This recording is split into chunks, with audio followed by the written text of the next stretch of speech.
Okay, welcome back to the second video where we discuss about different terms and conditions which are attached with the contract of revenue recognition. Like there's a put option, there's a call option, there's an in-kind transaction, there's a associate some of the condition which is attached to the selling. So if these different issues come up, when and how we can recognize the revenue. So that's the question. And what we need to satisfy in this case to recognize as some of the revenues. So moving further, in this slide, they discuss about what is accounting sales associated with the different condition. Like if the economic benefit has been transferred from seller to the purchaser or the buyer, and the probability that the inflow of the economic benefit will be there, we think that these are the basic definition where there is a control, and when there is economic benefit transfer, we consider the transaction has been done and we can recognize an asset if there is a condition attached to that. So regardless the physical asset has been shifted or not, but if they have an indirect control or they have economic benefit, this will kind of fulfill the whole requirement for recognizing a sale. Now, the first thing is about the call option. So what is a call option? Definitely we will discuss this call option, the put option in our financial instrument videos in future. So for example, there is one asset which is going to transfer from Mr. A to Mr. B. And A and B say, hey, B will buy this asset on, for example, today is 15th of April. The B will buy this asset on 30th of April 2023 at the price of 30 per ringgit. You can say, for example, shares. They say there will be a future price for this call option or exercise price, which is 30 per shares. And for example, there is 100,000 shares. So whether we should recognize the revenue for A and B the moment on 15th April this contract has already been identified, or should we wait unless this transaction amount or this date has been expired? So what standards say that? The standards say that you need to wait until 30th of April to see whether or not this transaction happened actually or not. So B will buy this share from the A on this price in future. However, if the market price of this share is more than, so if more than the exercise price option, then we don't record this as a sale. Why? Because it is most likely that the seller will buy back the underlying asset. So A sell it to the B, and after selling this, they enter into the contract of the call option.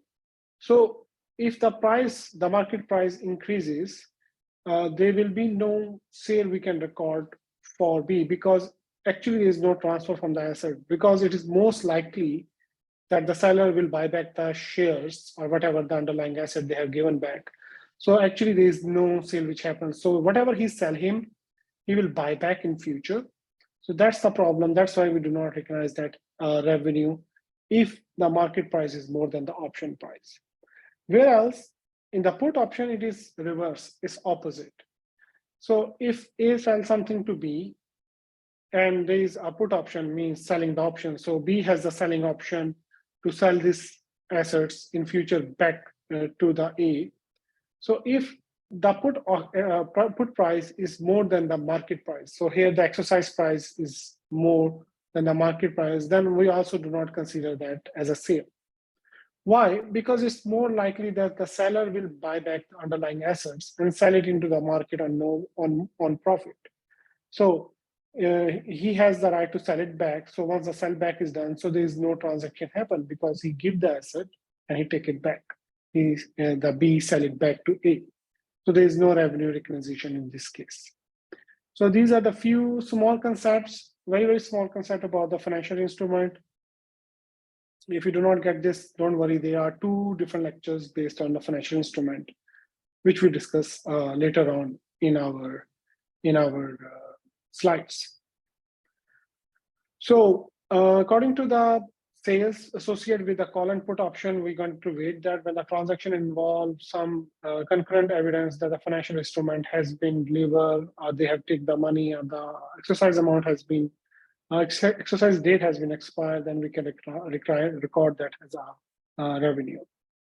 Now, there is one more term that come up with the right of return. So for example, I sell you Apple laptop. And I say in 1 month, you have a right to return as asset if you find that there is some damage in it. So first of all, there is no recording of the sale until the return period has been expired. Or we can think about recording the sales, but reducing the amount which is estimated to return, or recording the sale and accounting for the return as they are incurred. So these are the few conditions which is applicable to that. Accounting for the sale with the associate condition, revenue recognition with the right of return exit. So we have a refund liability in this, we need to recognize it. We can record our asset, we can record our revenue. Let's do one question which will explain this theoretical background. So there is 100 different products at 100 each. Sales are made from the cash and rather than the credit, so there is no credit term. The manufacturer, the seller has a policy that the buyer can return within 30 days of any unused product. The cost of each product is 60 per dollar. So the cost is given, selling price is given, total number of products is given, the policy they can return back. And if you read the whole question, I don't know where it is written, but they say, we assume that there is a 3 products which is returned, here. The 3 products which is returned during the month. So how and when we can recognize a sale, and what will be the revenue recognition in this case when there is a right of return of the product is available. So for the revenue, they mentioned that for say we have 100 products at 100 per selling price. So total there's a 10,000 US dollar, which is the selling price. But here they say we can do that. We can do, instead of writing that 10,000, we recognize only 97 are sold rather than 100 are sold. So we can recognize a revenue of 9,700. We have a refund liability of 300 US dollar because 3 of the products are supposed to return back in the future, which is a probable. And we can recognize those as an asset at cost. So assets are recognized at cost rather than the selling price of 100 US dollar. We recognize that as 60 because in future we should recognize that as an asset for the refund liability. So what will be the entry for this this accounting? So cash, we get a cash on the day first when we sell this 100 product, that's 10,000. We are only recognizing 9,700, and we are claiming that there will be a future liability of 300 if these 300 will return back to us. So this is the recognition of the sales. Whereas in the cost of goods sold, we record that at the rate of 60 per bike. So cost of goods sold will be debit by 5,820. The right to recover is 180, which we mentioned earlier, which is going to be our asset. And inventory will be credited by 6,000. So we sell 100 products at the rate of 60. So that's the 6,000 will be credited from the inventory. And we will charge 5,820 to the cost of goods sold, whereas normally 6,000 goes to both ends. But since there is a probability that 3 of those will be returned, so we write them as a cost, which is right to recovery asset. We can call it asset. Then afterwards, there's a liability which will be credited in future. If those are returned, we have to return those liability back to the cash, and we need to return them in future while paying them the full amount of cash of 300. Simultaneously, if these 3 bikes are returned, we have to give them cash, and also we have to reverse the entry for the inventory. Inventory will be debit because they are going back to our inventory. and right to recover will be credited in this situation. So here we cannot credit the cost of goods sold. Reason is that they are never been the cost of goods sold. They are being the part of the right to recover, which we debit earlier, if in case they are returned back in future. So this was one of the example, 5.10, which discuss about if there is a condition involved for right to return, then what and how we're going to record this. So this is the way we can record this one. Okay, the most important part of the chapter is a construction contract. So the construction contract say that you need to recognize the revenue based on the percent of completion for the contract.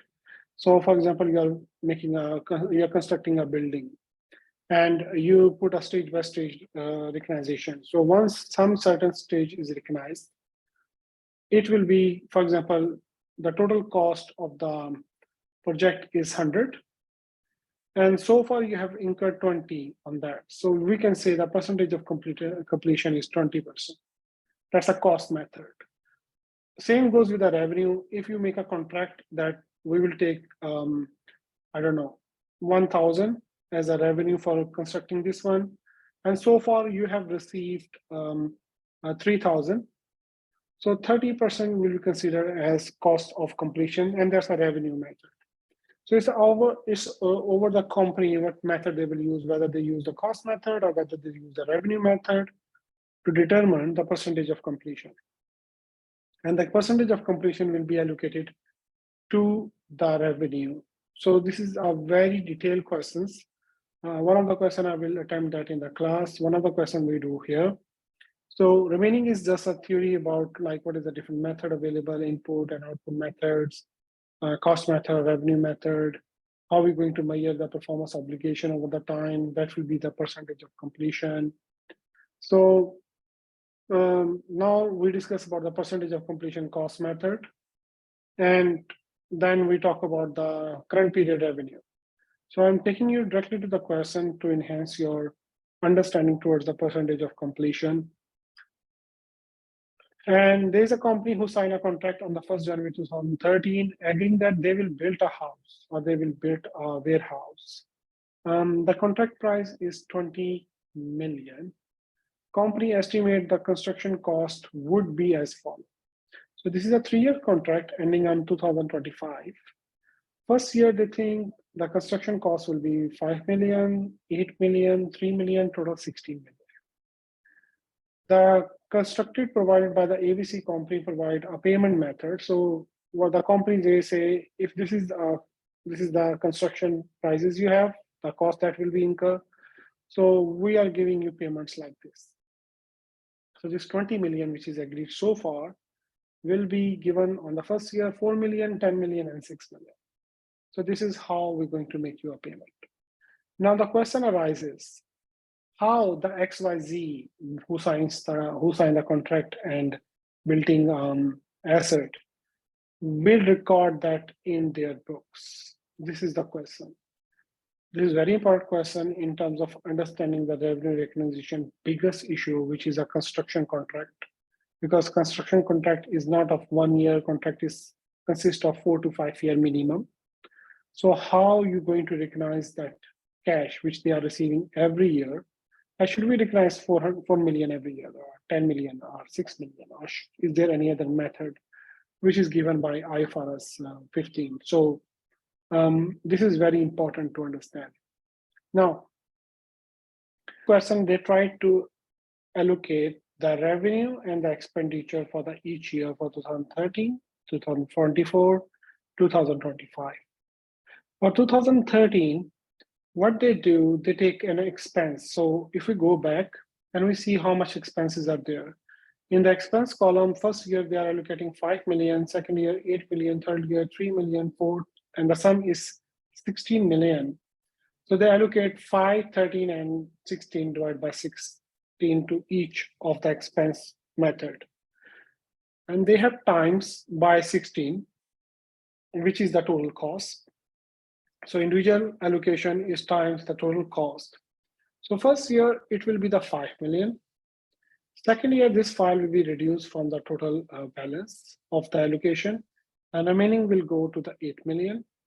The third year, it will be 13. 13 come from 5 plus 8, and that will be reduced from the total appropriation of total allocation of cost for the third year. So 16 by 16 times 16, 13 by 16 by 16, 5 by 16 by 16, and then that will be allocated to the third year. So this is how 3 years allocation has been done in the expense.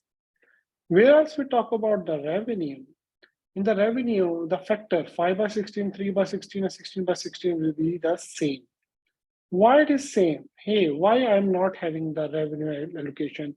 The revenue allocation will be like 4 by 20, rather than here is 5 by 16. Why? It is why because this is a cost method. In the cost method, the cost allocation will be the same. The factor will be the same. Second is multiplication. So total revenue is 20 million. So we will multiply each with 20 million. The first year, there is no prior profit or there is no prior revenue. Second year, this 6.25 will come here. For the second year, the total allocation was 10 million. So total it becomes 6.25 million plus 10 million, and that becomes 16.25 million. That will be given to the 2025. So this is how we're going to allocate the all three factor into for each year, year 1, 2, 3. But you have to see the factor which is used is a cost factor rather than the revenue factor. Even we are allocating the revenue throughout the year. Now let me do some remover from here. This is being raised. Okay, now let's give a little bit better picture. Now we have in 2013 total revenue of 6.25 million. Costs or expenses of 5 million. So total I'm getting 1.25 million. That is my profit, and this will goes in the list.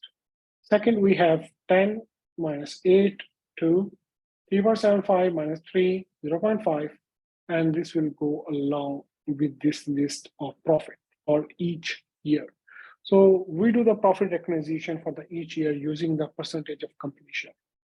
So we believe that from the year 1, 2013, 24, 25, this using the cost method, this is a percentage of completion, which is implemented to all the revenues. Now the entry system based on the percentage of completion. So first of all, we have a debit of construction in progress. The construction in progress is CIP.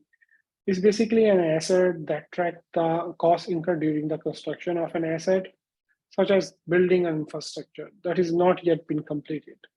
This account accumulates all the costs associated with the construction project, including the labor, material, or any other cost, which is direct cost or indirect cost. So in 2013, 24, 25, we will just take the figures for the cost. Let me go back. Like 5 million, 8 million, 3 million is basically coming from this part of the cost. So the journal entry for this one will be a construction in progress debit for each year, and the cash or the payable will be credit for the each year. So this is basically an expense which we are allocating to the payables, which we going to pay every year. So that's our cost which we are including. This is not the money we are getting from the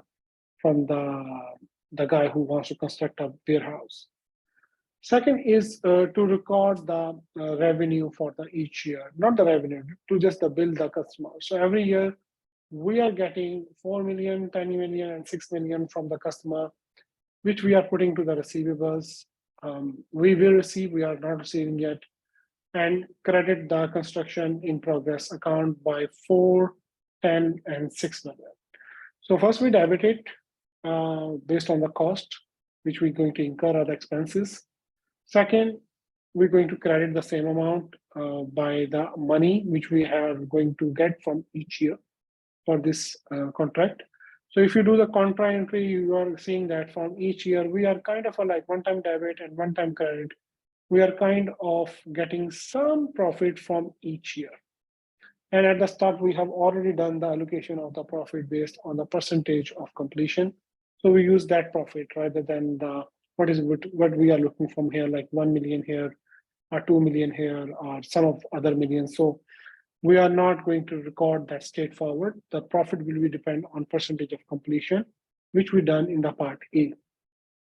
So continuing part B, the third entry is to record the cash, which we get. And cash entry is the same, which we write down for receivable for. So cash to receivable for 2013, 2014, 2015, 25. So you can see from each 3 years, this amount for the cash is same. So we do two entries. One is receivable to construction in progress. Second is cash to receive. So cash to receivable is the same amount, same entries which we done. And this is the same amount, same entries we have done for receivable to construction. So one time we would debit the account receivable, one time we credit the account receivable. So once we receive the cash by the end of the year, we credit the amount by the receivable, keeping our financial accounts closed for account receivable every year. Now the last entry, which is the most important entry, and on this entry I will stop this lecture, is to see that we have to recognize the profit, and this is the crux of this chapter. So the detail of this entry I have put down in the notes of the slides as well. So the general entries, there are three sentences. First is the construction in progress, which will be debit here, which is that represent basically the profit recognized each year based on the percentage of the completion. The profit for the each year is, for example, which we already done is 1.25 million, 2 and 0.75. Let me go back to remind our memory. So this is the profit which we have calculated each year, which will goes to our asset, which is construction in progress, CIP. The second is construction expenses. The construction expenses, this records the actual construction cost that has been incurred each year, which is 5 million, 8 million, 3 million respectively. So we write down the expenses as being debit always. So summing these two, we will recognize our revenue based on how much we are getting a profit and what are the expenses we are incurring on that. So each year, this will be the long-term revenue recognition from the contract. So the revenue from the long-term contract, this records the revenue recognized each year based on the percentage of the completion. The revenue for the each year is like 6.25 million, 10 million, and 3.75 million. So these are the last entry where you have to put a little bit more efforts as compared to the first two entries, because in the first two entries, like we make a receivable and charge it to construction in progress. We reverse the entry, very easy. Both are just cash. The first entry is of the cost entry, which we charge to the revenue construction in progress to cash. And in the last, we charge it back to the construction in expenses and construction in progress as a revenue for the each of the year, which will charge to the assets. So these were the end of my lecture on IFRS 15. In the last, they give you a different step-by-step approach with a detail in it. So I take a screenshot from it. It will help you to kind of give you an overall summary for our revenue recognition. I hope you have a good day. I will stop this lecture and I will meet you in the class. Take care. Bye-bye.